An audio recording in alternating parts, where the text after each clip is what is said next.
이번에 다루기를 한 내용은요, 연쇄 추돌 사고, 특히 고속도로에서 발생을 주로 많이 하게 되고요. 고속도로가 아니다 일반적인 사고, 도로에서도 연쇄 추돌 사고가 날 수 있죠. 자, 이런 경우에 있어서 피의자에 대한 과실을 어떻게 적용하는지 오늘 여기에 대해서 한번 살펴보도록 하겠습니다.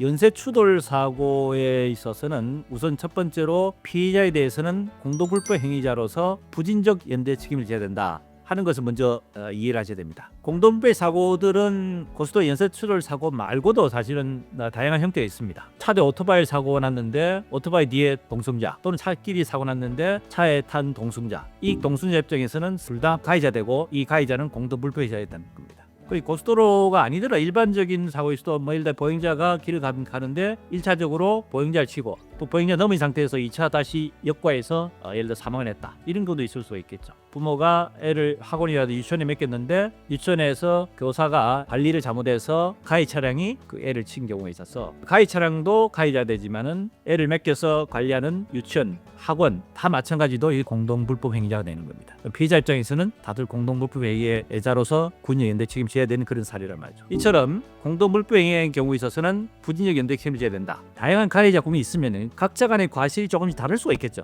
치료 중 연쇄추돌 사고 이런 것도 많이 들어보셨지 않습니까? 어떤 사람은 과실이 40%일 수도 있고 10%, 20% 있을 수도 있고 손해의 어떤 비중 자체가 클 수도 있고 작을 수도 있고 과실이 경중이 다를 수도 있습니다. 이런 모든 경우에 있어서도 공동불법 행위자는 피해자 입은 전체 손해에 대해서 같이 연대 책임져야 된다는 거고, 그 책에 대해 과실이 과다에 관계없이 전체적으로 책임져서 피해 배상했다면 나머지 구상일의 부분은 별로의 문제라는 얘기입니다. 자, 그렇다면 공동불법 행위에 있어서 그 구성 요건은 어떻게 되느냐? 공동의 인식 자체는 중요하지 않습니다. 이 사고에 있어서 객관적으로 관련된 내용만 입증이 되면은 이 사람이 공동불법에 대한 인식이 있던 분을 따지지 않는 얘기입니다. 공동불법 행위에 있어서는 이게 첫 번째 요건이. 두 번째는 공동불법 행위에 있어서는 시간적으로 또는 장소적으로 매우 근접한 경우에 있어서 이것이 공동불법 행위의 요건에 선답니다. 예를 들어서 1차적으로 사고를 냈는데 사고를 내고는 한참 뒤에 2차적으로 사고를 낸 경우, 이것은 그 사안에 따라서 판단을 달리할 수 있는데, 예를 들어서 1차 사고 나고 시간적으로 아주 별로 떨어지지 않은 상태에서 2차적인 사고를 했을 때는 가까운 그 시간 내에 사고 났기 때문에 이런 경우에 있어서는 내가 얼마나 손해를 입혔는지에 대한 부분을 객관적으로 판단이 어렵다 하더라도 같이 공동불법 행위군으로서 피해자에 책임져야 된다는 내용입니다. 그 고속도로 사이 연쇄추돌 사고 경우에 있어서는 일단 선행사고를 냈습니다. 사고를 했으면은 빨리 도로가에다 갓길로 차를 빼야 되겠죠. 근데 이 사고는 운전자가 부상을 심하게 입었다든지 또는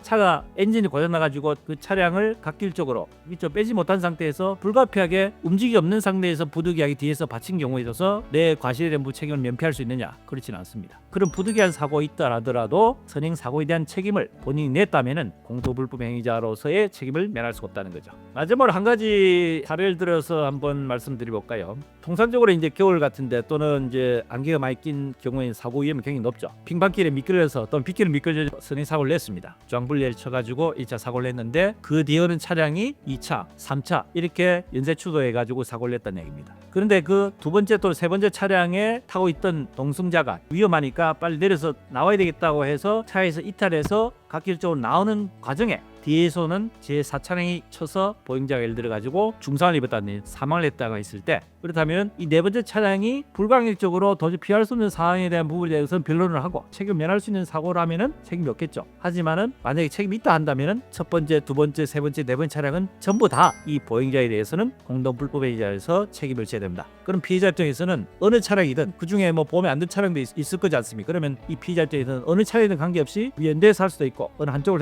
해서 청구를 하게 되면은 그 차량의 보험회사에서 이 피해자에 대해서는 자기 과실 여부를 떠나서 모든 피해 보상을 다 해주고 그 다음에 내부적으로는 자기들끼리 부상을 해야 된다. 이것이 공동불법 행위자의 분위기 연대 책임에 대한 의무입니다. 조금 내용이 복잡할 수도 있는데 이런 사고들이 실제로 가끔 일어나기 때문에 오늘은 연쇄추돌 사고에 있어서 공동불법 행위자 간의 분위기 연대 책임에 대한 피해자 과실을 어떻게 나누고 책임 부담하는지에 대한 부분에 대해서 한번 살펴봤습니다. 도움이 되셨으면 구독, 좋아요 부탁드립니다.